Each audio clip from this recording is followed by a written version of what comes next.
and I will enable all the victory conditions, which is just fine. Alright, so now we begin, and I will keep re-rolling until we get the perfect start. Now, along the way, I will be explaining some key concepts of the game itself. For example, if you want to found new cities, you need to make sure that...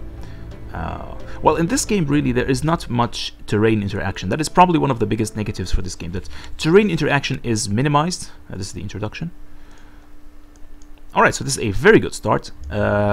Usually, I like to make sure that we have a lot of food and at least 2 essence. This is probably the best start, because you need a lot of... you need at least 1 food on your tile in order to found a city there. And once we found a city here, all these other city locations will disappear for like a certain radius around the city. You need to go a long distance in order to found another one. Yeah. So yeah, as far in this game, it only matters. Only your starting tile will actually matter when it comes to founding your city. And you can see these guys look like iron years. You can check their details and all that stuff. Anyways, yeah. So I like to have a lot of food on my first city because this will allow the city to grow really fast. And the 2 essence is good as well because it will allow you to gather more mana, and I will show you why later. Now your sovereign, which is your faction leader, can found your first city. There we go. Alright, founding your kingdom. The moment has come, the moment that all your travels, all your battles, all of your years of study and swordplay have led to. Alright. Now if you are playing as an empire, this screen will actually be different. There will be like a flag planted. It is more aggressive introduction screen. Okay, so now we can start. You see here there are 2 slots, very small slots. These will allow you to cast 2 city enchantments, and we're going to begin with those. Meditation. So you can see there we have now +2 mana per turn. Meditation will basically give you +1 mana per essence in the enchanted city. Now, right now we have 2 essence. You saw in the 2 blue stuff there. Let's go with details. Yes, we have 2 essence here, 4 grains and 3 materials. Grains will affect your growth, materials will affect your production, how fast you can build stuff, and essence will affect your magic abilities. So overall, anything that has to do with city enchantments usually is affected by the number of essence. So the more essence, actually, the stronger your city.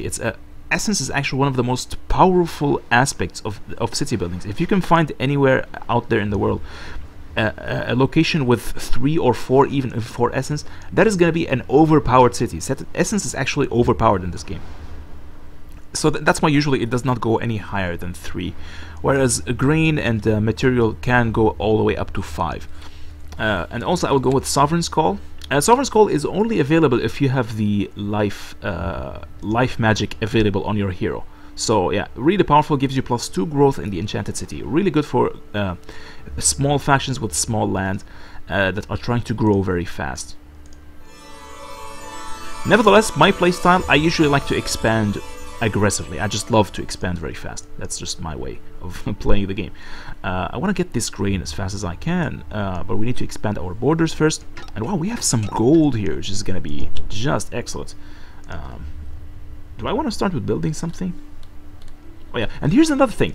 If you you can build an extractor over this earth shard, which will give you +1 mana and +1 earth power. But I'm gonna wait until we have it unlocked.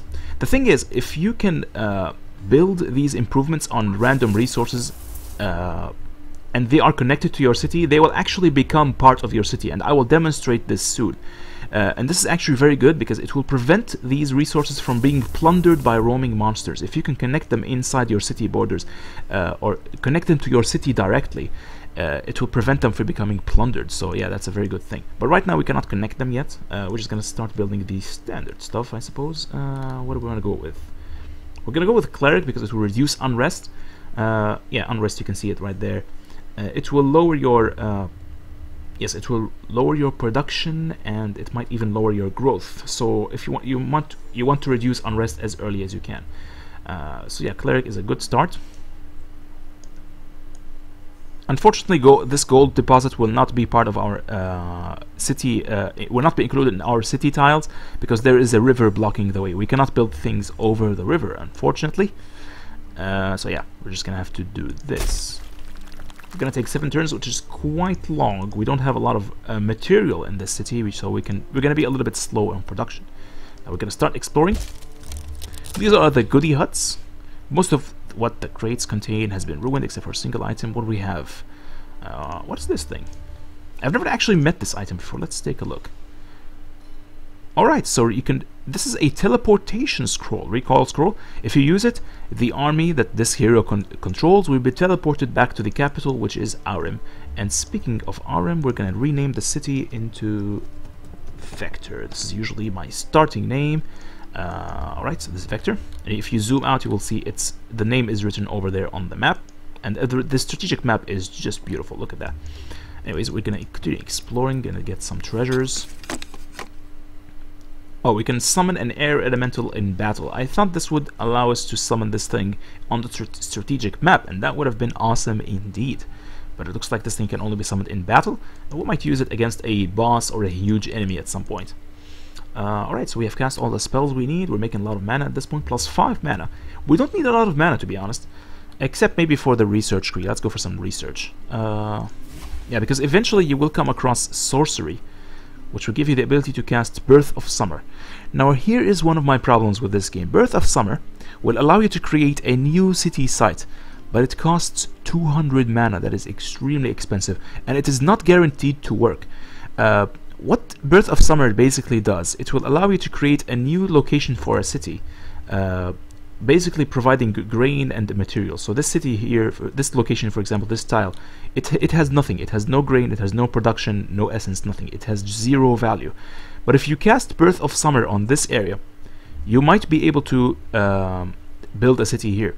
But it is not guaranteed to work. The game does not tell you where exactly are the locations that you can revive and create a new city location. So yeah, it's a very risky spell, and I only recommend using it in a cheesy way, to be honest. I really use it for a cheesy situation. Like I would waste my 200 mana, just cast this spell randomly over any location, and if I find nothing, I will just reload the game. Of course, I would save first, cast it, reload, and try in different location until I find a suitable location. That is really the only way to make use of it. Otherwise, you will be wasting a lot of mana, and that is just silly. So I will usually go for some, yeah, these ones are probably the best. Yeah, we're gonna go with Civics. I think Civics is a good place to start. Actually, Workshop is pretty good. Okay, let's go for Civics. Why not? It will allow us to develop our empire early in the game. Now it looks like we don't have a lot of expansion locations. And the ocean in this game is just useless. There is nothing you can do with it. You can build docks perhaps, and if you are next to the river, you can build like a pier and also docks. But really, they're not very important, the docks, to be honest. Now, if we want to exploit the Earth Shard, we're gonna have to go for what's this? It's called the Shard Harvesting. Yeah, this is the one. We're gonna continue on Civics this time around. Yeah.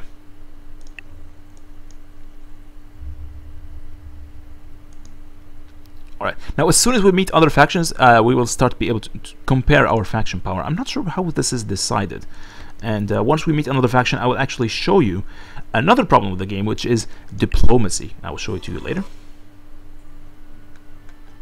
These are some cool monsters there. I think they're quite powerful, especially the Grave Elemental. The Butchermen not very strong. They have like just 10 health points, a little bit of attack, and 0 defense, which is very easy to kill. They're very inaccurate as well, so you can easily avoid their attacks. They're vulnerable to magic. Fortunately, we don't have any magical abilities, so we can't really fight those guys. Now, the Grave Elemental, on the other hand, not very strong on the attack, surprisingly, but very high defense. And every time they kill someone, they're gonna get 30 hit points. They can throw stuff, which is dangerous. We need to make sure that our troops have high defense before we can fight with those guys. So what do we got? So this will improve our spell resistance. Let's see. Plus 3 spell resistance. We already have 25, which is quite high, actually. Yeah, Ironeer Blood, you see there. It says plus 30 from Ironeer Blood. And player ability, minus 20% from the faction trait that I picked when I created this faction. So it says minus 6.2. And plus 1 from level bonus. So yeah, this is basically the spell resistance. We can increase it, but I would rather give it to another hero that does not have spell resistance at all. I think we can kill these guys. They're not very strong. Rock Spiderlings, yeah, we can actually kill them. Yeah, they only have 4 attack. Yes, I'm gonna fight these guys later. But, okay, they do have quite a high defense. -1 hit point per level. Okay. Alright, I'm gonna fight these guys next turn, I suppose. Or maybe we should go after the treasure first. Yeah, let's go after the treasure. I think the volume is a bit too low. I'm gonna try to increase the volume a little bit. Where is it? Okay, the volume. Especially the music, because the music is pretty good in this game.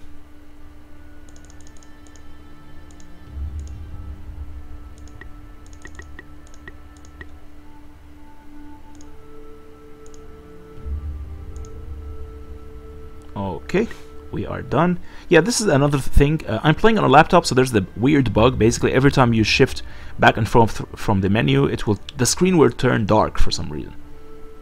It's a minor issue, not really effective. We have a shattered statue. I think this will give us some research. A shattered statue lies on the ground, a statue of Darwin the Founder, namesake of his line. First king of the fabled Enchantress, breaking the twin swords, which he vanquished the armies of Quendar, which is an empire we will come across eventually. Oh hey, we have a new city location we can find there. Alright. Wow, this city has grown really fast. I'm gonna make sure it is a town first. Yeah, so towns are usually good for growth and expansion. So I'm gonna start with it. This is a very good town to start at the beginning of the game. So now this town will grow faster. So here's the thing. What just happened was this will allow your city to specialize. Town cities are good for growth and expansion. Fortress cities are good for military building, and you're just generally they're very good at building new things. And finally, the Conclave city, which is good at research and magic. This will allow you to heal your allies. That's fine. I would much rather have some research though. Now, my second city is most likely going to be a military city. That is usually what I prefer. Although we could settle one here. This one has a lot of food. In fact, I want to settle there before anyone else grabs it. And you know me, I just love expansion. Eventually, we're going to explore in that direction. We could train a scout, I suppose. No movability, +1 side. Alright. What I'm going to do is I'm going to change the design of this particular scout. We're going to edit him. I'm going to give him some new traits. Scouts. Is there a way for me to make him not be attacked by people or something like that? Oh yeah, we're going to give him this. Monsters less likely to attack. Yes, of course. So now he's going to cost a little bit more to produce. Yeah, I see there it went from 40 production required, 14. Now it's 22. So yeah, this one is significant. But I want him to explore without being attacked by anyone. So yeah, this is actually good. I will save it and I will call. Okay, he's called Wanderer, which is fine. Yeah, this one sounds good. You can change the design of your character. Yeah, you can change everything, even the pose. So yeah, now that we have the Wanderer, we're gonna remove the Scout because he's completely useless. We're gonna retire this guy. How do we retire? Oh, we can't retire him. Okay, we can hide him though. Yeah, so the original units you cannot remove them. You can only retire them. This is a character that I created previously. Oh yeah, I forgot. There was a skill trait. There was a trait in the when you are making your hero. It's called Misandry, which basically gives you the hero plus 20% critical hits against male characters. So yeah, in this game, creating females is actually more powerful than creating males for some reason. Again, I'm not sure if that is intentional, but that seems to be the overall effect they made. So this cenotaph is better, obviously, than the first one. Okay, we're gonna create a new unit. New. We're gonna turn this into a female. We're gonna give her clubs, yes, and all standard equipment. This will allow it to upgrade. Yeah, if you go for this one, upgradable, whenever there's a new equipment available, this unit will become equipped with the latest equipment, and you can and in fact, if you have already produced this unit previously, you can upgrade them into the latest equipment by spending gold and other resources. Then we can change their appearance there. Let's give it this one. Give it some design. Okay, we can't change the design, it looks like. Anything else we can change? Oh, nothing. We can't change anything, it looks like. Very well. traits. Now this is the most important part. These traits, they will not cost any resources, but they will cost a lot of time. They will take a long time to produce. So for example, we'll give them +3 hit points. We're going to make them very tanky. These are our starting units. Actually, I don't want to change the shape of their face. I can't change the shape of their face? Alright, fine. +3 hit points, +3 defense. They're going to be very tanky. Also, +10 accuracy. This is very important because one of the abilities of the club, it's called Crushing Blow, +100%. You can deal double damage with this thing. But it has very low accuracy when you do that. And in fact, yeah, when the Crushing Blow is successful, or indeed, even if it's not successful, you will lose your next action. So you want to make sure that this thing absolutely strikes from the first time. Yeah. And one way you could do that is to make sure that your hero is a commander. Now we're going to save this. There, we're going to call it the Bully. Because they're like smashing stuff, right, smashing everyone in their path.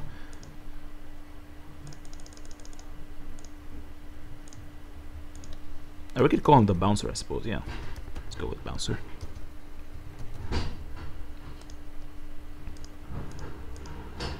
Alright, this is it. Or maybe this one. Yeah, this is much better.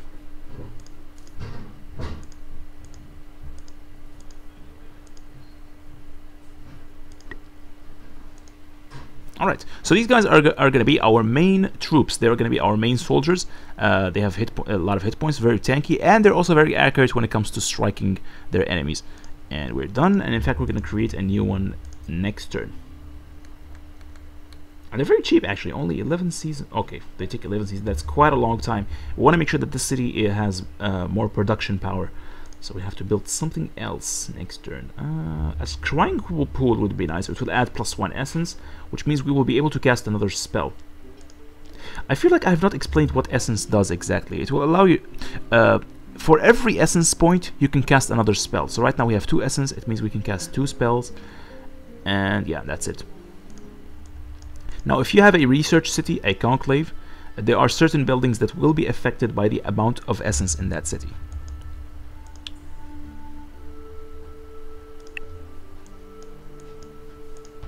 I would like to go back, I think, because I want to upgrade my soldiers, and then we will attack these spiderlings right away. We're losing 0.1 gold every turn right now. Okay. Alright, so our city has expanded a little bit. I'm gonna try to upgrade these guys. They are fully upgraded. What about you? Alright, so we can give them some armor. There you go. Now these are a little bit tougher. Oh, we can build this thing. Alright, let's go with the wild grain. We need this in the early game. It will allow our city to expand a little bit faster. Grow a little bit faster, in fact. Now, if we want to train the... Where is it? The Pioneer is going to take 6 turns. This thing costs... How much does this thing cost? 30 population. Okay. And how much we're making? We're making 3 per turn. Okay. So it's going to take 10 turns for this, for our city to recover from building the Pioneer, which is quite a long time. We're going to go with... We're going to build something else instead. We could go for Well, which will make our city grow faster, I suppose. Or Tower of Dominion. Man, there's so many good choices there. Yeesh. Okay. You know what? I'm gonna build the Pioneer right away. Screw it. Let's go for it. We're gonna build our first city here and try to expand as fast as we can.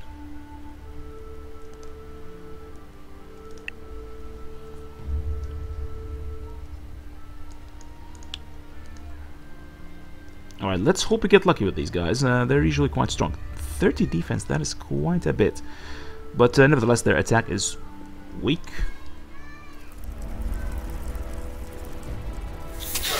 And there's way too many of them.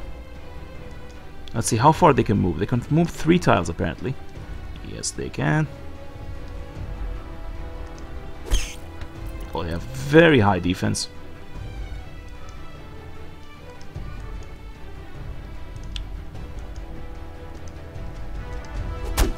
Alright, we killed one.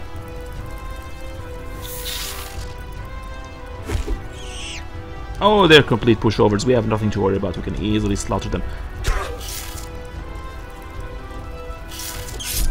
And we're just avoiding their attacks. Oh, like nobody's with business, yeah. Easy.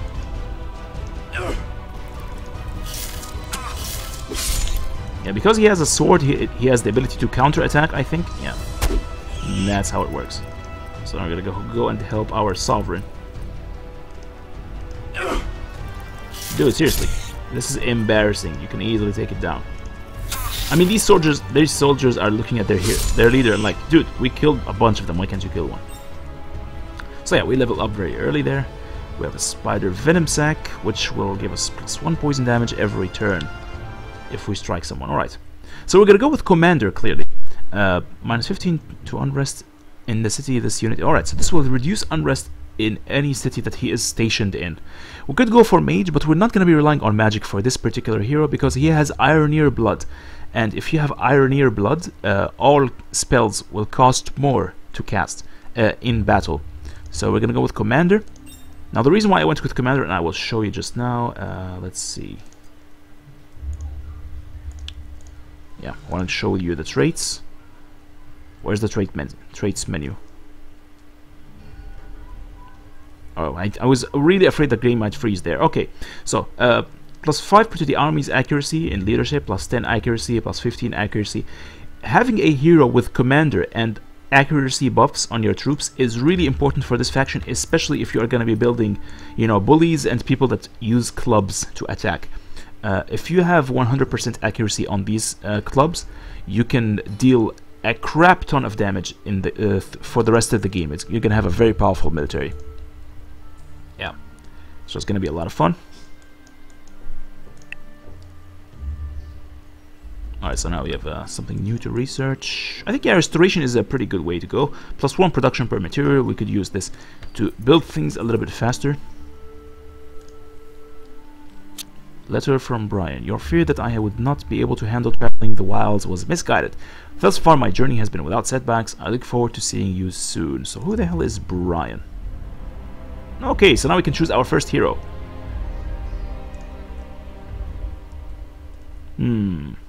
This one has life as well. This guy is from Tarth, and I don't really care too much about Tarth, to be honest. Yeah, I don't really care too much about these guys. Do I want to go with Emerian blood? Yeah, but this one has more skills. +5 to critical hit, +5 to critical damage. And he has some kind of bow there. You know what? I'm going to try this guy. Yeah, let's go from with Magar. I might regret this eventually. Okay, so he has a very bad bow.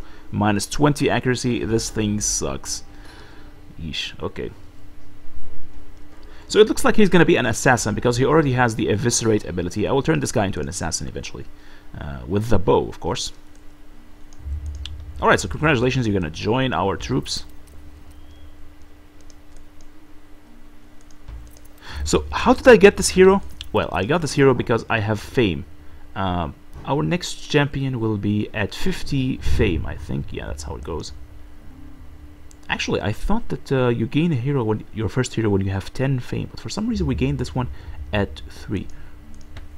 Oh, maybe it's because of the item that we acquired? I don't know.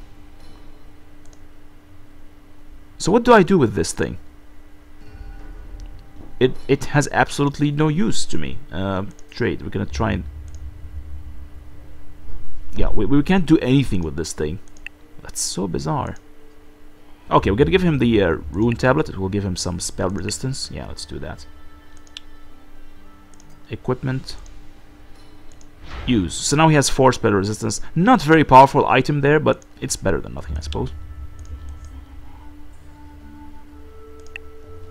Alright. Alright, now I just have to answer the door. Just give me a few seconds and I will be back. And we are back. Alright, just came to answer the door. Alright, so we're going to continue exploring, and we have more city locations down there, it looks like. Let's take a look. Oh, and there's a city location with essence. Of course, essence is always more powerful than without essence. So actually, it looks like we're going to have to expand down there. Or we could place a city here, and hopefully this one is still available. I'm not sure if that's how it goes, but we're just going to have to try. We are going to be producing a pioneer next.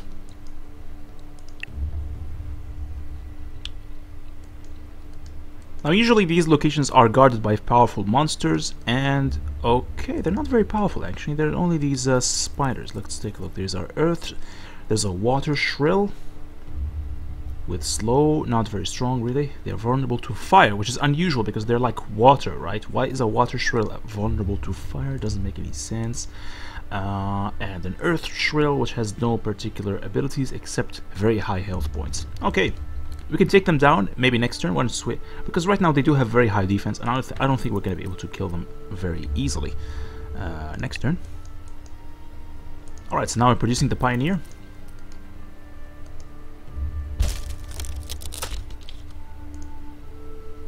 This one can only be used on, I think, wizards. Yeah, must be a mage in order to equip this thing. Eventually we're going to acquire a mage. We're not in a hurry to get one right now. Let's see.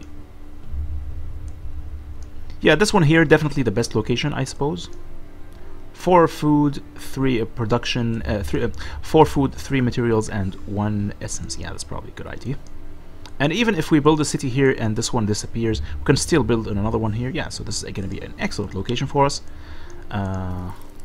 What do we have here? 2 water shrills, 1 earth shrill. Yeah, these guys are going to be pushovers.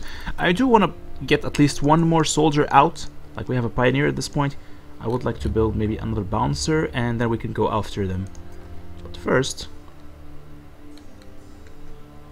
we're going to build a bell tower, yes. There we go. We're going straight after the farm there. We wanna, you see this? There's a space between the farm and the bell tower we just built there. If we build something between them, the farm will become part of the city borders. You see these fences around the city? Yeah, this one will become inside the fences.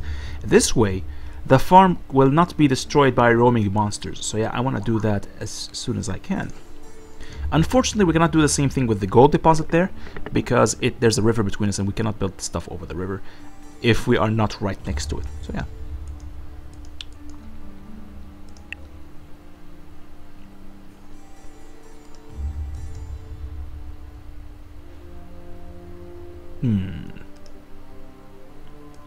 Now another bad thing about this game is that you cannot do anything with the oceans. Really, you cannot build ships, try to explore, and you know, that is something I really like. Although it looks like we are at the edge of the map. Look at that. When you look at the mini-map, we're at the edge of the entire map. So yeah, we don't really have to worry about watching our backs. We just have to build like cities all around this particular mountain, and we should be fine, hopefully. Another thing that is unusual about our starting location, we don't have too much iron or crystal, which means we're gonna have a hard time customizing our armies.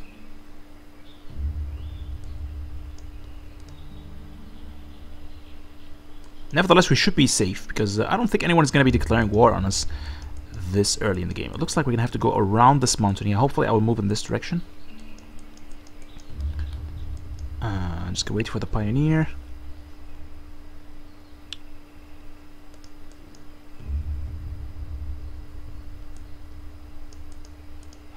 So what do we have here? We have a Banshee. Now the Banshees are powerful.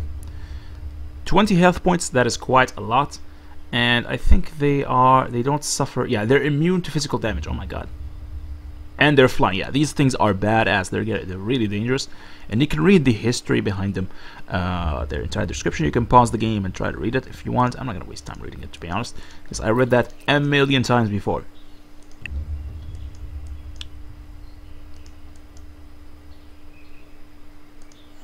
Another Banshee, for some reason we have a lot of Banshees going on. Twilight Bees. Another good location for a city. What I might do, you know, these locations that are very far away and there are no city tiles available. You see all these locations here that have 4 food, 3 material, 5 food, 3 material, etc. These are city locations, but here we don't have any city locations at all. So the only way to exploit these resources is to build the Decathlon, and I'm going to show it to you. The hell, where is it? Spells. It's city spells, unit spells, world spells. Yeah, this is the one. Arcane Monolith. Now we can cast this. If we cast it here, we will gain access to all these resources there. But I will not use it right now. Yeah.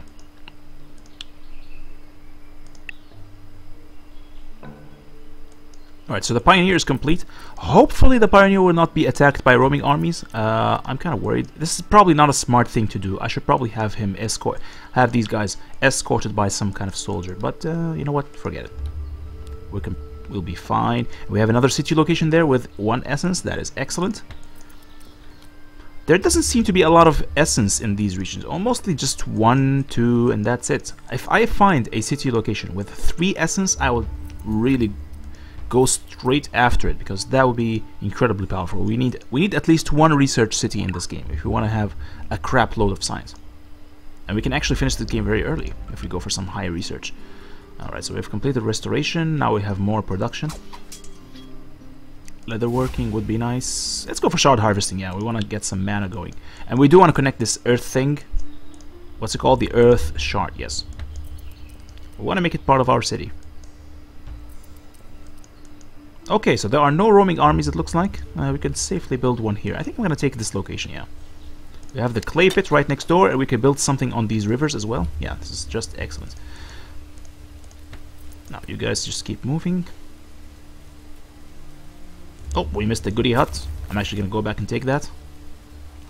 So now we have 5 food, 3 material, 1 essence, or 4 food, 3 material, 2 essence. I'm actually going to go with this one, because this one, more essence, always better. What do we have here? We have some wolves. So we have 2 varieties of wolves. We have the normal, average, run-of-the-mill wolf there. A very weak beast with only 5 hit points. But they do have pack tactics, which means they receive double swarm bonus. So there's a large number of them. They will have more attack. Ebon wolf, this is their, like, the super wolf. With 13 attack, that is actually quite high.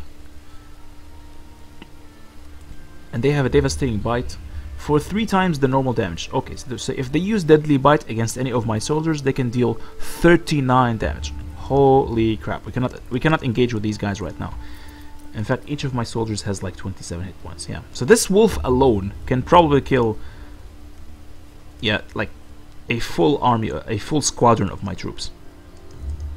Oh yeah, another thing about this game. You see there's this squadron situation here. You see each of these units is composed of 3, and eventually you will gain research, which will allow you to increase the number of units, the number of individuals in each squadron. And the squadron mechanic is very important to understand, especially if you are fighting dragons, because most dragons in this game have an ability called what was it called? It was called overpower, yes, which will allow the dragon to multiply its attack by the number of squadron individuals. So, for example, if the dragon has 27 attacks and it is attacking 27 attack, and it is attacking a unit with 3 individuals in each squadron, then they will deal 3 times 27 attack, which is a huge number. So yeah, the best way to fight these dragons is to build a what is it called? A golem, and I will show you the golem just in just a minute. Where's the golem? I think we can train it. Yeah, there it is, the iron golem. The iron golem is only 1 individual, so it will always take damage for 1 of these. For example, if you come across a dragon dealing 27 damage, you will only take 27 damage, and that's it. And this thing has a lot of hit points. So if we're gonna fight dragons, we should build a lot of iron golems. Their only problem is that they cost a lot of iron, and I'm gonna show them to you later. Okay, I'm gonna settle here, and hopefully these locations will not disappear. Let's cross our fingers, and boom. Whew, thank God. These disappeared, but this one remained, which means we can still exploit it. And we're gonna build here right away. It's gonna be another, I think, town location. Yeah, we're gonna focus on growth this time around. We have merchant, scrying pool, study, bell tower, garden. Okay, we're gonna go with the workshop because it will make things a little bit faster to build. There. We can also build a pier because it's right on top of the river. Yeah. Actually,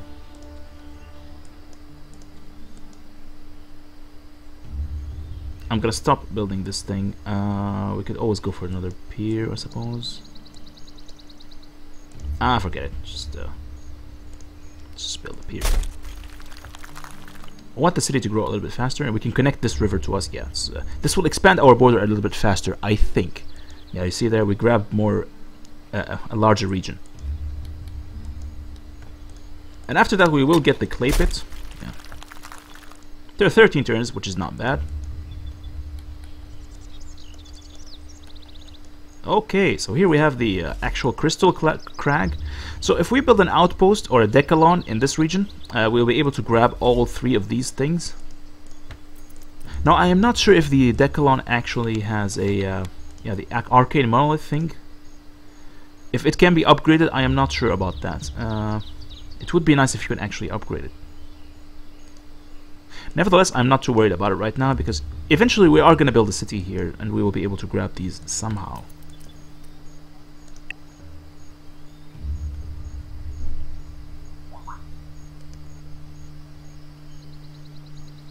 Because, you know, every city will expand its borders, so, yeah. Just like you saw there, every time it grows, it will expand its borders, and it should be fine.